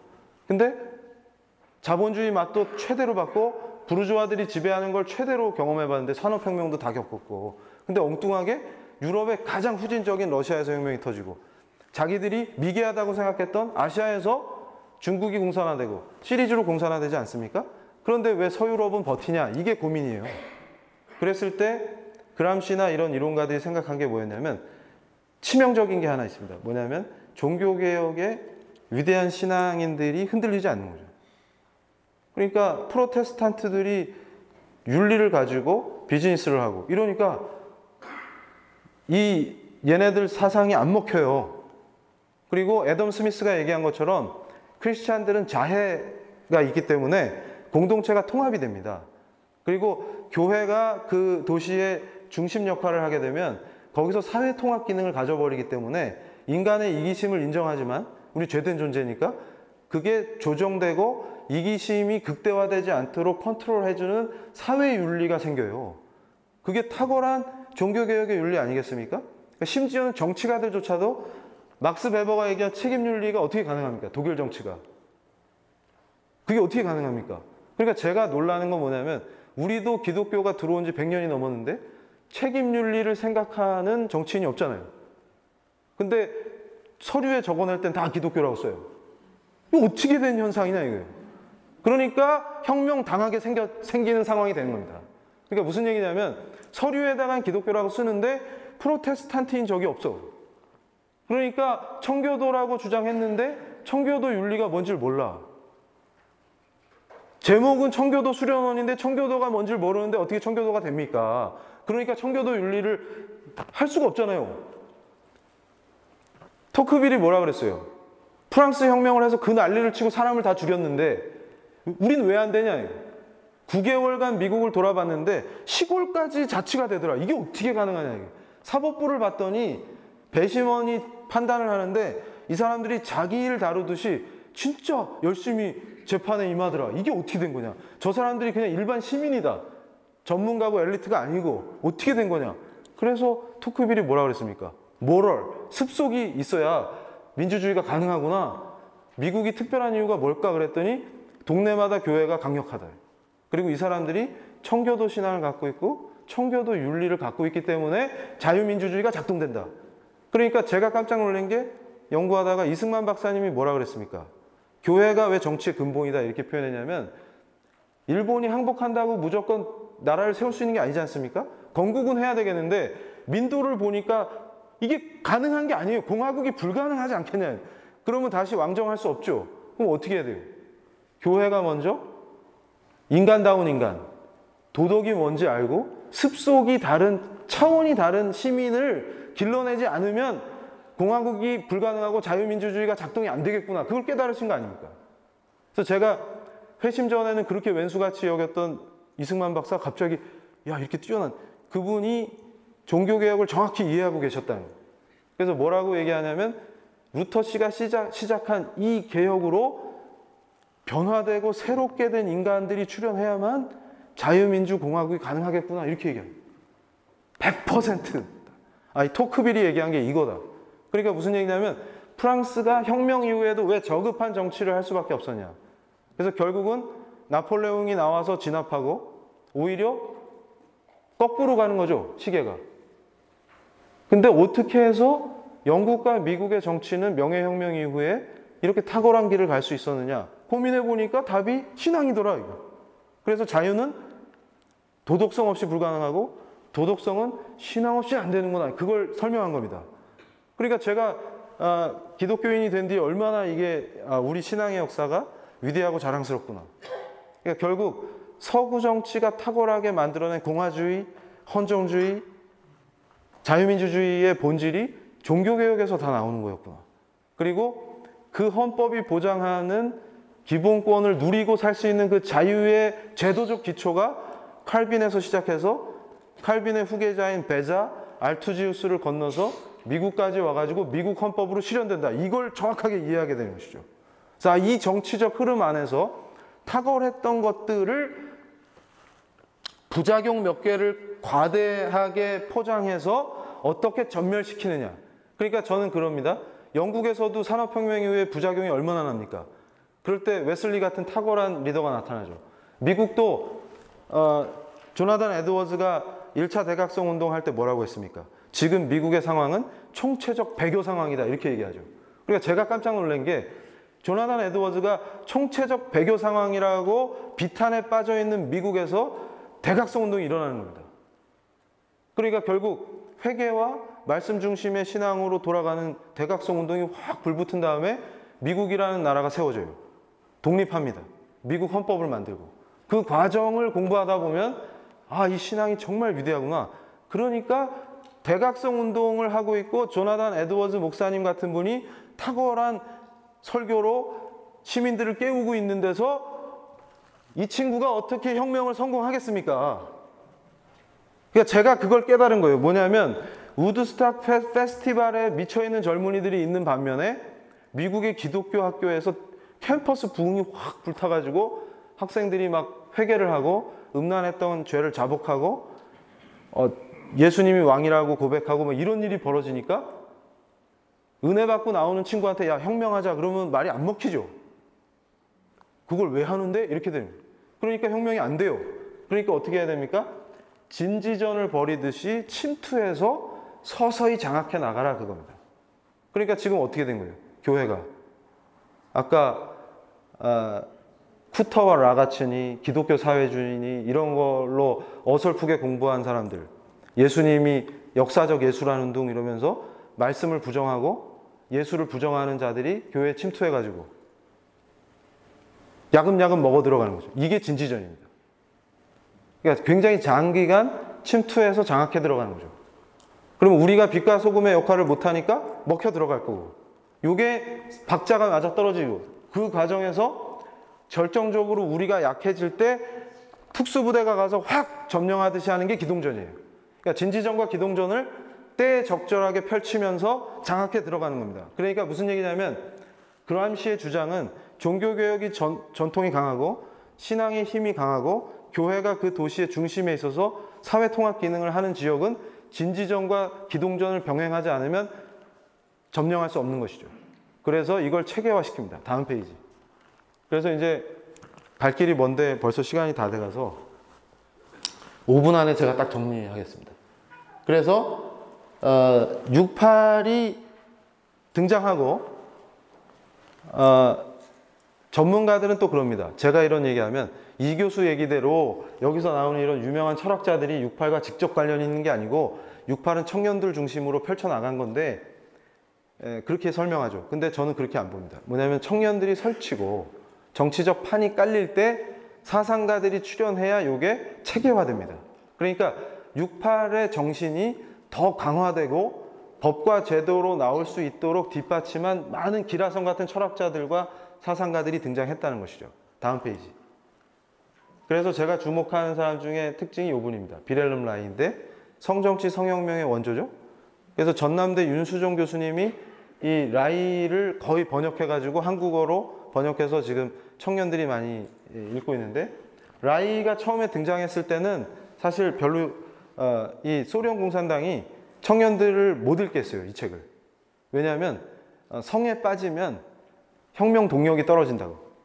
그러니까 제가 지금 되게 비웃는 게 뭐냐면 마르크스는 인권 얘기를 한 적이 없습니다. 왜냐하면 저 부르주아 애들이 자꾸 인권을 얘기해가지고 확장시키면 사람들이 불만을 가져야 혁명을 하는데, 인권을 제도화하면 혁명의 동력이 떨어진다 이렇게 해서 마르크스는 인권이 제도화되는 걸 반대했습니다. 그래서 제가 요즘 막시스트인데 인권 운동한다 그러면 다 사기꾼이다 이렇게 얘기하는 거예요. 그냥 니네들이 교조화하고 있는 막스는 인권을 싫어했다. 왜냐하면 인권 논쟁이 필요 없는 유토피아를 혁명으로 달성할 건데 미리 인권을 보장했다가는 혁명을 안 해요. 그러니까 미국의 망명한 68에 제가 교수 중에 플레이보이즈에 나온 교수가 전 세계에 딱 한 명 있습니다. 마르쿠제라고. 그 친구가 68의 영웅이에요. 근데 마르쿠제가 뭐라 그랬냐면 혁명의 가장 큰 적이 누구냐? 고임금 근로자다 이랬어요. 그래서 제가 요즘 강의하면서 그럽니다. 그러면 혁명의 가장 큰 적은 민주노총이네. 제가 울산대학교 교수 아닙니까? 현대자동차 근로자들이 고임금 근로자라서 혁명의 적이에요. 그래서 제가 그럼 우리 힘을 합쳐서 민주노총부터 해체시킵시다 이렇게 얘기하면 저를 또 싫어하겠죠. 근데 어쨌든 그래서 지금 이 책이 뭐냐면 영국의 사회주의자 막시스트 두 사람이 쓴 책이에요. 한국말로 번역이 되어 있습니다. 그래서 동성애 혐오의 원인과 해방의 전망. 그러니까 제가 그럽니다. 저를 공격하는 분들한테 알고 일부러 그러는 거예요? 모르는 척 하는 거예요? 이 책에 보면 제가 한 얘기가 아니고 우리의 적은 기독교라고 딱 써 있습니다. 왜 기독교를 박살내야 되냐? 교회와 싸워야 되냐? 그러면 혁명을 해야 되니까 당연한 거죠. 그럴 때 교회가 어떻게 무력하게 무너지느냐? 동성애를 앞세워서 이게 인권이다 해서 소수 보호하자 해가지고 혐오 표현 규제를 딱 거니까 목사님들이 말을 함부로 못하죠. 그러니까 힘이 빠집니다. 그러니까 제가 거기서 뭘 이해했냐면 목사님들이 말씀 선포하실 때 차태고 뽀태면 무슨 힘이 납니까 거기서. 그러니까 힘이 빠지죠. 그리고 집사님, 권사님, 저 같은 기독교인 교수가 학교에서 위축됩니다. 왜냐하면 강의실에서 잘못 얘기하면 처벌받을 수 있다. 그러면 말 조심하겠죠. 그러니까 어떻게 돼요? 서서히 힘을 잃고 무너지죠. 거기다가 지금 보세요. 다음 페이지. 중요한 게 공교육 시스템 전체를 무신론과 유물론을 기초로 깔죠. 그러면 어떻게 돼요? 자, 남녀가 아닌 제3의 성을 인정하려면 창세기를 부정하지 않으면 불가능하죠. 그러면 우리 엄마 교회 다니는데 남자하고 여자밖에 없다는데요? 그러면 그게 거짓말이란다 이렇게 가르치지 않으면 유물론과 무신론으로 애들을 설득하지 않으면 교육 자체가 불가능해지죠. 그럼 어떻게 해야 돼요? 성경이 거짓말이라고 안 가르칠 수가 없죠. 그러니까 어떻게 됩니까? 자라나는 세대들이 전부 거기에 다 빨려들어요. 그래서 에릭 교수님이나 제가 얘기하는 게 애들은 놔두고 너만 가라. 예스. 거기 동의했다는 겁니다. 왜냐하면 공교육에 애들을 버려두고 교육 정책이나 교육 컨텐츠나 이런 거에 우리가 신경 안 쓰고 우리는 교회에서 우리끼리 잘하면 돼. 이러면 어떻게 돼? 애들은 놔두고 간 거예요. 바로랑 타협한 거죠. 그러면 다음 세대가, 그래서 제가 가끔 답답한 게 뭐냐면 공교육 제도나 법으로 다 내준 다음에 이제 심지어는 교회가 세운 학교에서조차도 부활절 예배를 생략한대요. 왜요? 그랬더니 교장 선생님한테 직접 들은 거예요. 겁나서. 근데 아직 헌법이 개정 안 됐습니다. 우리 종교의 자유 보장됩니다. 해도 돼요. 근데 만약에 교육청이 그거 갖고 태클 걸면 맞서 싸워야죠. 근데 우린 이미 혹시나 귀찮을까봐 오히려 예배나 말씀을 생략하면 되죠. 간단한 겁니다. 그러고서는 따로 모여서 다음 세대에 어떻게 전도할 것인가 세미나 열어요. 황당한 거죠. 황당. 그러니까 저는 또 웃긴 게 뭐냐면 혐오 표현 규제, 그거 진짜 무서운 건데, 그래서 지금 홍성수 교수나 이런 분들이 저랑 같은 법철학회 회원 아닙니까? 미국에서도 제레미 왈드론이 영국계인데 미국도 혐오 표현 규제하자 난리치죠. 근데 미국은 전통상 표현의 자유에 타협이 없습니다. 그래서 지금 다 망해가지만 크리스찬들이 버티는 거예요, 지금. 그런데 그거 미국도 도입하자고 난리치죠. 근데 교회 안에서 그거 지지합니다. 혐오 표현 규제. 우리도 해야 된다. 그래서 왜 그러세요? 그랬더니 우리는 혐오를 안 한대. 그거는 목사님 생각이고, 저 사람들이 혐오라고 하는 거는 제가 예수님만이 길이요 진리요 생명이고 이슬람 믿으면 큰일 납니다. 이렇게 얘기하는 게 혐오예요. 이슬람 혐오했잖아요. 그러면 신천지는 소수자입니까? 다수자입니까? 근데 제가 보세요. 혐오 표현 규제하자고 주장하는 분들한테 그러면 왜 우리 기독교를 혐오하냐? 이렇게 물어보면 그건 혐오가 아니랍니다. 개독이다. 저한테도 개독 교수라는 얘기 많이 하거든요. 대머리 개독 교수. 예수에 미친 자. 그건 좋아해요, 제가. 그래서 누가 예수에 미쳤다 저 사람. 그래서 정확히 아시네요. 제가 그랬어요. 미쳤다, 예수에. 그러니까 뭐냐면 그건 욕이 아닌데 칭찬인데 개독이다. 교회는 부패 세력인데 적폐다. 적폐라는 얘기도 많이 들었어요. 교회는 적폐인데 교회를 수호하니까 적폐 교수다. 맞죠? 맞아요? 목사님들 적폐 세력이시죠? 저는 적폐 교수고. 그러면 그건 왜 우리 혐오하냐? 목사나 기독교인 교수는 왜 혐오합니까? 그러면 혐오가 아니래요. 왜요? 다수. 강자라는 거예요. 그래서 제가 예전에 교회 일원이 되기 전에는 교회가 다 강자인 줄 알았어요. 근데 교회 일원이 되고 보니까 별로 안 강자야. 우리 강자예요? 오히려 이슬람 애들이 더 센 것 같은데. 그래서 제가 답답한 게 뭐냐면 그러면 소수자 보호해야 되니까 보세요. 대한민국 헌법의 종교의 자유는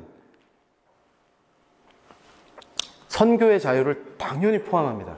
선교의 자유는 타 종교를 비판할 수 있는 자유가 당연히 포함돼요. 근데 이걸 양보하는 거예요. 혐오 표현 규제를 열어주면. 그럼 어떻게 됩니까? 목사님들이 이제 신천지 비판하시면 안 되지. 소수 종교를 비판하면 됩니까? 혐오하면 됩니까? 이렇게 되는 거예요. 그래서 제가 기가 차다. 기가 차다. 근데 거기에 타협하고 싶으세요? 오케이. 그럼 타협하면 어떤 일이 벌어지냐? 이렇게 되는 거예요. 보세요. 제가 시간이 없으니까 이 라캉이나 레비스트로스 같은 철학자들이 거장들인데 제가 이분들이 탁월하다고 보는 게 뭐냐면 굉장히 재밌어요. 뭐냐면 내가 생각함으로 존재하는 것이 아니라 이게 코기토의 해체죠. 이게 어디로 이어지냐면 성서의 권위를 해체하는 걸로 이어져요. 근데 이게 재밌는 게 뭐냐면 문법에 의해서 정해진 생각이 나를 통해 드러난다. 그러니까 우리가 어떻게 생각하냐면 주체가 언어를 사용한다고 생각하는데 반대로 언어가 나를 사용하는 거예요. 그래서 제가 이 락강 이론을 공부하다가 로고스가 뭔지 정확하게 이해가 됐어요. 그러니까 하나님의 통치를 받아야 살 수 있습니다. 그러니까 이 사람들이 틀린 게 아니고, 그러니까 제가 락강이나 이런 걸 얘기하면 바보 같은 사람들이 저를 공격해요. 락강이 나쁜 사람이냐? 제가 언제 나쁘다 그랬어요. 오히려 분석을 탁월하게 했다. 왜냐하면 진실을 알게 됐구나. 연구를 하다 보니까. 왜냐하면 인간이 언어를 쓰는 줄 알았는데 언어가 인간을 지배하더라는 거예요. 그러니까 그 언어를 어떻게 사용하느냐로 딱 만들어지면 그게 사람을 지배하게 된다. 이게 이데올로기의 핵심입니다. 그러니까 우린 다 껍데기인데 이데올로기가 너야. 그 얘기를 하는 거예요, 지금. 근데 이게 레비스트로스가 얘기한 거는 개별 무의식을 넘어서 사회적 무의식에 의해서 인간들이 다 움직이는 겁니다. 그러니까 대학에 있는 수많은 학생들, 교수들이 희한하게 비합리적인데 그게 맞다고 로봇들처럼 움직이고 있어요. 사회가 다 미쳐가요. 왜 그럴까? 그러니까 제가 두 가지 길밖에 없구나. 하나님의 사람으로 하나님이 출애굽 시켜준 하나님의 백성이 되든지, 그게 안 되면 뭔가에 사로잡혀서 하나님을 대적하는 삶을 살다가 지옥으로 가는 이 두 가지 길밖에 없구나. 그러니까 저는 확신을 갖고 있는 게 우리 신앙에 중립은 없습니다. 타협점도 없습니다.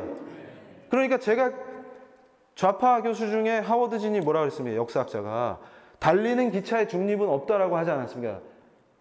달리는 기차에 어떻게 중립이 있어요? 서울역에서 KTX를 타고 부산 가는 걸 탔는데 천안에서 안 내리면 부산 가는 겁니다. 빠른 속도로 부산을 가고 있는 기차 안에 타고서 나 혼자 중립할래? 이러면 중립이 안 되고 결국 부산에 도착하죠. 근데 우리가 어리석게 우리 신앙의 중립이 어디 있습니까? 오히려 이런 거장들이, 하나님을 대적하는 거장 철학자들이 명확하게 분석해내지 않습니까? 우리가 사회적 무의식에 의해서 움직여지는 꼭두각시에 불과하다는 것을. 다음 페이지. 그러니까 결국은 존재가 의식을 만드는 게 아니고 의식이 정치적 행동을 매개로 존재를 각인시킵니다. 그러니까 우리가 세상을 인식하는 방식을 누군가 정해준다는 거죠. 이게 이데올로기입니다.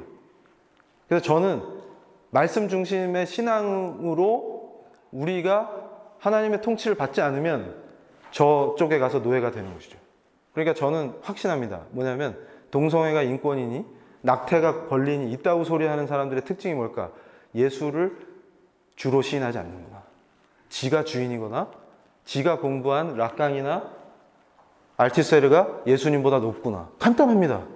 그래서 제가 깨달은 게 뭐냐면 예수님을 손대는 자들은 반드시 그런 걸 인권이라고 얘기합니다. 어떻게 자기 자식을 기계로 찢어 죽이는 게 권리가 될 수 있습니까? 다음 페이지. 그래서 결국은 뭐냐면 이게 이쪽 진영의 사상들인데, 자본주의에 오염된 욕망 경제의 모든 수준. 제가 이제 이거를 끝으로 강의를 정리를 해보면 제가 깜짝 놀란 게 청교도 그 목사님 중에 존 오웬을 공부하다가 죄 죽이기나 이런 걸 공부하다가 은혜를 많이 받았는데 비슷해요. 뭐가 비슷하냐면 이 이태리 이 급진 좌파 가타리 교수가 얘기하는 거랑 흐름이 비슷해요. 이게 무슨 얘기냐면 우리 일상생활에서 과거에는 어떻게 했습니까? 혁명합시다. 그럼 마오처럼 혁명을 하거나 스탈린처럼 하거나 레닌처럼 하면 됐죠.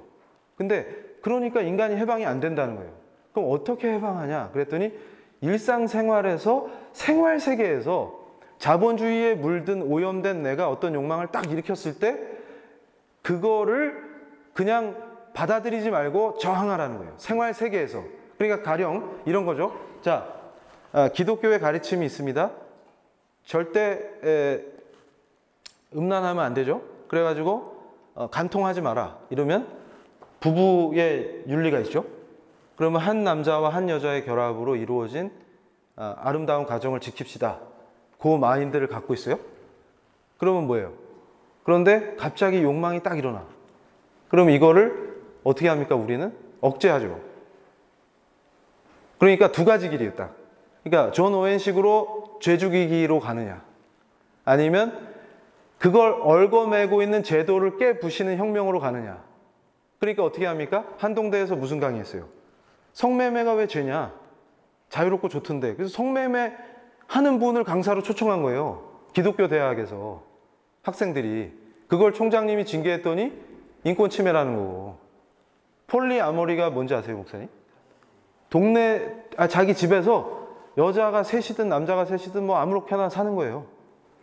그랬더니 그 강사가 했던 거를 우리 신앙 좋은 학생이 녹취한 걸 제가 듣고서 쓰러질 뻔했는데, 선택지가 넓으니까 행복하잖아요. 왜 굳이 꼭 한 여자하고만 살아야 됩니까? 동성이든 이성이든 마음대로 그날 기분에 따라서 선택할 수 있는데, 여러 명이 집단 생활하면. 그 얘기를 듣고 이게 금수의 짓거리. 그래서 제가 정확하게 깨달은 게 뭐냐면, 그거를 생활 수준의 모든 단계에서 혁명적으로 뒤집어 엎으라는 거예요. 그러니까 그게 뭐냐면, 우리가 생활 세계에서 발생할 수 있는 존 오웬 목사님이 얘기하는 길에 반대로 가면 돼요. 그래서 근데 그 구조가 유사하더라. 그래서 신기하다. 그래서 제가 깨달은 게 뭐냐면, 약자라고 프레임 만들어서 주장하는 이 속에서 결국은 하나님을 대적하고 하나님으로부터의 자유를 실현하는 게 인권이라고 구성하는데, 제가 깜짝 놀란 게 뭐였냐면, 이 모든 역사는 창세기 3장에서 시작되는구나. 그러니까 이게 반역이 죄의 본질이구나. 이게 그냥 이해가 돼요. 그러면서 이거를 제도화하고 정치화하려고 하는 그 시도가 있습니다. 그러면 우리는 어떻게 해야 될까요? 우리는 우리 신앙의 기초에서 정치와 신앙이 분리되지 않고 삶과 신앙이 분리될 수 없는 위대한 개혁신앙이 우리 삶으로 실현되면, 모세처럼 당당하게 바로에게 NO라고 말할 수 있어야 이걸 지킬 수 있는 것이죠. 근데 그 역사입니다. 그래서 제가 6.8 이후에 이게 진짜 선진적인 인권이야 라고 만든 것들을 딱 보면은 뭘 깨달았냐면, 하나님께서 우리 인간을 그분의 형상대로 존귀하게 만들어줬는데, 그러니까 제가 인권을 연구하다가 하나님 은혜를 더 많이 느낀 게 뭐냐면, 인간의 존엄성이라는 개념입니다. 인간이 어떻게 존엄할까? 여기에 꽂혔는데, 그게 우리 기독교의 역사예요. 그게 제도화된 겁니다. 뭐냐면, 하나님께서 우리를 하나님의 형상대로 존귀하게 만들어 주셨기 때문에 우리가 존엄한 존재구나. 그렇기 때문에 자유, 생명, 재산이라는 자연권을 정부 권력이 침해할 수 없도록 헌법을 만들어서 보장하는구나. 그러니까 제가 더 깜짝 놀란 건 뭐냐면, 그 인권의 출발이 종교개혁이었습니다. 그러니까 말씀대로 신앙하겠다는 결단으로 왕이 바뀌거나 통치자가 바뀔 때마다 위협을 당하죠.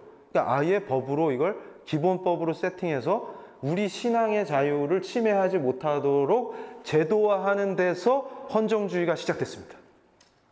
그래서 그게 미국 헌법으로 실제 세상 정치에 정확하게 등장한 것이죠. 그 역사를 깨닫고서 이게 정말 은혜구나. 그래서 우리 목사님들이 느끼시겠지만 전 세계에서 인간이 복되게 살고 선진국일수록 종교의 자유를 강력하게 보장하죠. 헌법이. 반대로 종교의 자유를 침해하는 거에서부터 압제가 시작됩니다. 인간에게 자유를 뺏고 인간을 인간답지 못하게 악한 통치가 나타날 때 첫 번째로 하는 게 종교의 자유를 뺏어요. 그 원리를 깨달았습니다. 그래서 이 사람들이 하는 짓은 뭐냐면, 하나님이 우리를 존귀하게 만들어주시고 그 은혜로 우리가 자유민주주의와 헌정주의를 통해서 종교의 자유를 누리고 말씀대로 우리 마음껏 주님을 찬양하고 경배할 수 있는 그런 시대를 열었더니, 우리 스스로 그것과 타협하면서 하나님보다 권력이 더 무섭고 하나님보다 정치가가 더 무섭고 예수님보다 특정 정치인이 더 좋고, 예수님 욕할 때는 화가 안 나는데 대통령 욕하면 분해서 견딜 수가 없고, 없는 머리 이정훈 교수 머리를 다 뽑아버리고 싶고, 그런 역사가 일어나는구나. 그래서 결론은 어떻게 됩니까? 그들이 말하는 인권이 제도로 실행될 때 하나님이 높여주시고 존귀하게 된 인간이 오히려 개되지만도 못한 수준으로 추락하는 걸 이 사람들이 인권이라고 부르는구나. 그걸 깨달아 버린 겁니다. 그러니까 기가 찬 거죠. 하나님은 우리를 귀하게 여기시고 존귀하다 해주셨는데 그게 인권의 출발이었거든요. 근데 거꾸로 하나님을 대적하면서 그게 인권이다 했더니, 여러분, 우리 목사님들 피터 싱어라고 윤리학에서 유명한 분 아시죠? 피터 싱어 교수님이 뭘 입증합니까? 개나 돼지나 사람이나 가치가 동일하다는 걸 입증하시는 거 아닙니까? 그러니까 명문대학에서 유명한 교수가 비싼 밥 먹고 하는 짓이 인간이 개돼지나 레벨이 같다는 얘기 아닙니까? 그래서 제가 예수 믿기 전에 몰랐어요. 저도 그 양반을 좋아했으니까. 근데 예수 믿고 정신 차리고 보니까 하나님이 나를 특별히 귀하게 여겨주셨는데, 내가 스스로 개돼지랑 똑같다고 증명하는 걸 이론이랍시고 하고 앉아있는 이 미친 현상의 정체가 뭐냐? 그래서 결론은 뭡니까? 유물론의 본질이 뭐예요? 우리가 개돼지랑 레벨이 같다라는 거 아닙니까? 하나님이 귀하게 만들어줬더니 스스로 하나님을 거부하고 나는 개돼지랑 레벨이 같아야 하고 스스로 낮아지는 걸 인권으로 구성하고 법과 제도로 만들어서 강타하는 게 뭡니까? 진리는 없다라고 하는 포스트 모더니즘이라고 하는 본질이 거기에 있다는 걸 알게 된 것입니다. 그래서 제가 오늘 여기서 말씀드린 건 뭐냐면, 우리가 살 길은 뭐냐? 모세한테 배우자. 모세는 타협이 없습니다. 너 여자와 애들은 놓고 너만 가라. No. 하나님이 원하시지 않습니다. 왜냐하면 everything, 모든 걸로 하나님을 섬겨야 되기 때문에 안 됩니다. 그럼 가축은 놓고 가라. 그것도 안 됩니다. 이거 내 생업인데 내 생업과 하나님이 분리될 수 없습니다. 내가 가진 모든 것, 나의 모든 것은 그분 것입니다. 그래서 그분을 위해서 존재하는 것이기 때문에 오직 예수, 그걸로 살겠습니다. 나를 죽인다 해도, 나를 찢어 죽이든 태워 죽이든 어떤 형태로 나를 핍박하고 죽인다 해도 나는 예수님만이 길이요 진리요 생명이다, 이걸 외치다 죽겠습니다. 감사합니다.